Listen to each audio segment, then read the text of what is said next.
हार्दिक स्वागत है। आज हम चर्चा कर रहे हैं भगवान महादेव पर किस तरह से और किन चीज़ों से अभिषेक किया जाए जिससे कि हमारे जीवन की समस्त परेशानियां स्वतः ही नष्ट हो जाएं। जिसमें सबसे पहली चीज़ आती है जल।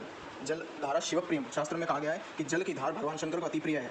जल से अभिषेक करने से शंकर बड़े राजी होते हैं। फलश्रुति इसकी इतनी है कि अकाल नहीं पड़ता वहाँ पर जहाँ पर भगवान का अभिषेक जल से किया जाए। वर्षा का अभाव नहीं होता, उस क्षेत्र में कभी सूख नहीं पड़ेगा। मरते वक्त आपके लिए जल देने वाला, आपको पिंडदान देने वाला कोई ना कोई आपके घर में अवश्य होगा। आपका वंश निर्वंश नहीं होगा और मरने के उपरांत अस्थि विसर्जन गंगा में ही होना सुनिश्चित हो जाता है आपका।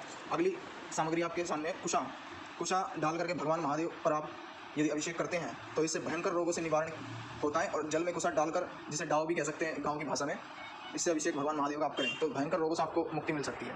गन्ने का रस ऑब्वियसली मीठी चीज़ है, तो महालक्ष्मी को अति प्रिय है मीठी चीज़ें। इसमें खीर या फिर ऐसी जो भी कुछ मीठी चीज़ें होती हैं जो कि महालक्ष्मी को अति प्रिय होती हैं, उनके प्रसाद में चढ़ती हैं, तो गन्ने का रस भी उसी प्रकार से सौभाग्य देने वाला है। गन्ने के रस से भगवान महादेव का रस अखंड संपदा को पाने के लिए किया जाता है। शुक्रवार के दिन आप इस अभिषेक को करें तो अति फलदायी होगा। शमी पत्र बेसिकली भगवान पर बेलपत्र की तरह ही चढ़ता है।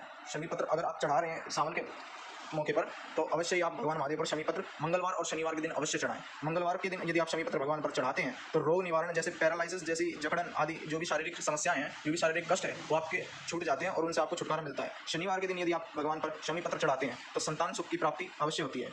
अगली सामग्री हमारे सामने दूध। कच्चे दूध से यदि भगवान महादेव का अभिषेक किया जाए, दूध भैंस का नहीं होना चाहिए, कोशिश कीजिए कि गाय का दूध मिले, कच्चा दूध, तो उससे भगवान का अभिषेक कीजिए। इसके फलश्रुति में जो भी गुण हैं वो आपकी संतानों को प्रभावित करेंगे। क्या होगा कि इससे होने वाली संतान, जब भी आप दूध चढ़ाएं भगवान पर, दूध से अभिषेक करें, तो इसका फल इतना है कि इससे होने वाली संतान बिल्कुल तंदुरुस्त और स्वस्थ होगी। आपका वंश कभी डूबेगा नहीं। अगली वस्तु आती है भस्म। भस्म आप देखते होंगे, महाकाल भगवान की जब भस्म आरती होती है तो उन्हें सुबह 4 बजे भस्म से स्नान कराया जाता है, अर्थात भस्म आरती उनकी होती है। तो भस्म चढ़ाने का फल कितना गजब है। इससे आपको जीवन में कभी भी संतान से लेकर कोई रिलेटेड प्रॉब्लम नहीं होगी। संतान जिनको हो नहीं पा रही है या फिर जिनके संतान नहीं है तो भगवान महादेव पर भस्म का अभिषेक अवश्य करें, इससे भगवान शंकर बड़े राजी होते हैं। अगली वस्तु हमारे सम्मुख है दही। जो जीव अपने जीवन में कभी गंभीर नहीं रहा हो, जो जीव हमेशा अलमस्त रूप से जीवन जीता हो, उसे कोई फ्यूचर की टेंशन ना हो, वो यदि दही से भगवान महादेव का अभिषेक करे तो वो अपने फ्यूचर के प्रति गंभीर अवश्य होगा। अगली भगवान अभिषेक की सामग्री जो हमारे सम्मुख है वो तीर्थों का जल। आप कहीं भी जाते हैं, गढ़गंगा जाते हैं, नर्मदा जी जाते हैं, जमुना जी जाते हैं, कहीं भी आप नदी, सरोवर, तालाब के किनारे जाएं और वो तीर्थ हो तो अवश्य आप वहाँ का जल भर करके ला सकते हैं। और जो भी जल आप चढ़ाने के लिए जाते हैं भगवान महादेव पर, उसमें थोड़ा सा तीर्थों का जल मिला लिया जाए। तीर्थ का जल मिला करके स्नान कराने का फल जल चढ़ाने से भी 2 गुना है। कहा जाता है कि कोई वृद्धजन है जिनकी मृत्यु नहीं हो पा रही है, आपके घर में जैसे कोई वृद्धजन हो और बिल्कुल उनकी उम्र इतनी ज़्यादा हो चुकी है कि उनकी मृत्यु नहीं हो रही और बिल्कुल उनको दर्द के मारे और जीवन ऐसा काटना पड़ रहा है कि वो मौत मांग रहे फिर भी उन्हें मौत नहीं आ रही, तो ये कहीं ना कहीं उनके कर्मों का दोष है कि भगवान उन्हें ज़्यादा देर तक इसलिए रख रहा है कि वो दंड भोगे।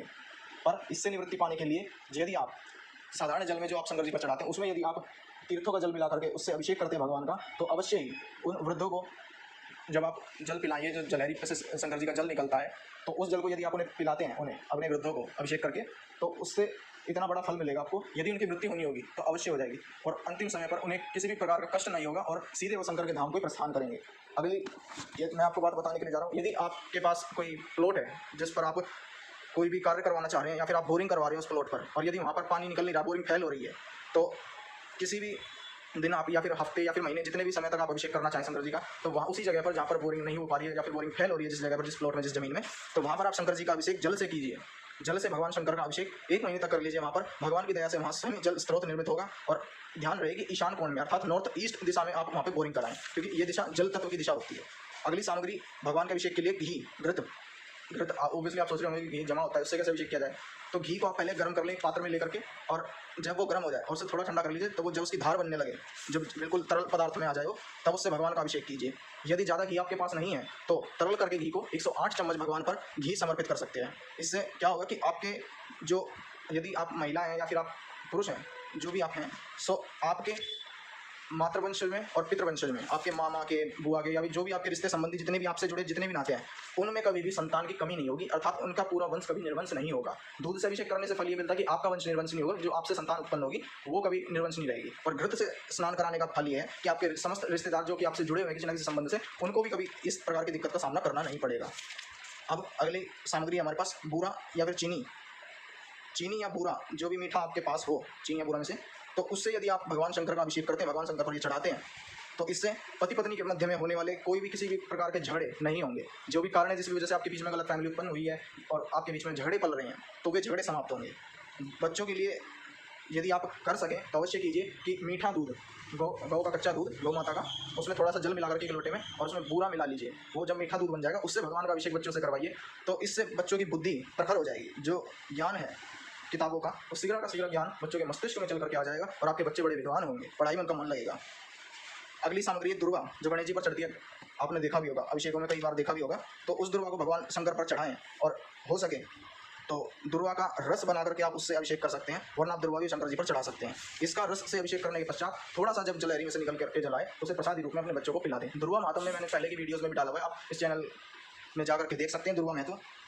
अगली सामग्री हमारे पास है कनेर के पुष्प। कनेर के पुष्प जो पीले रंग के होते हैं, ऑब्वियसली लाल रंग के भी होते हैं, पर वे लाल भगवती के पूजन के लिए इस्तेमाल होते हैं। पर पीले कनेर पुष्पों की यदि आप गुरुवार के दिन अपने बच्चों की, यदि आप पढ़ाई के लिए चिंतित हैं, अपने बच्चों को पढ़ाई में मन लगवाना चाहते हैं कि उनका मन में पढ़ाई बसे, उनके मन पढ़ाई में लगें, तो अवश्य आप भगवान महादेव पर कनेर के पुष्पों की पंखुड़ियाँ तोड़ करके जल में डाल करके और फिर उनसे अभिषेक कराया जाए, या फिर कनेर के फूलों की पंखुड़ियाँ निकाल करके और उनके रस से भगवान शंकर का अभिषेक किया जाए। तो अवश्य ही गुरुवार के दिन आप ये कर सकते हैं। हर गुरुवार कम से कम 6-7 गुरुवार कर लीजिए, हर हफ्ते के 6-7 गुरुवार।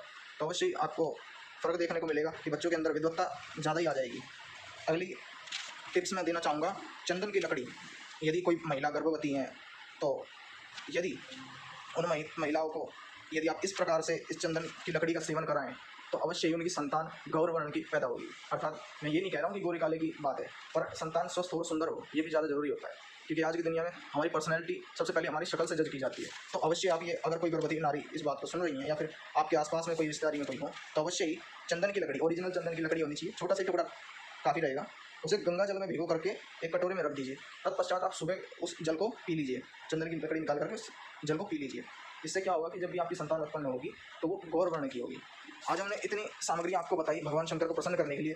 आशा है कि आप सब इनका अवश्य प्रयोग करेंगे और अपनी ज़िंदगी में जो आपकी जो समस्याएं हैं, आप ही की नहीं आपके परिवार से संबंधी भी, तो इनको आप अवश्य दूर करने के लिए इन उपायों को प्रयोग में लें, जिससे कि भगवान महादेव की कृपा पर साक्षात बरसे। जय जय श्री राधे, जय महाकाल।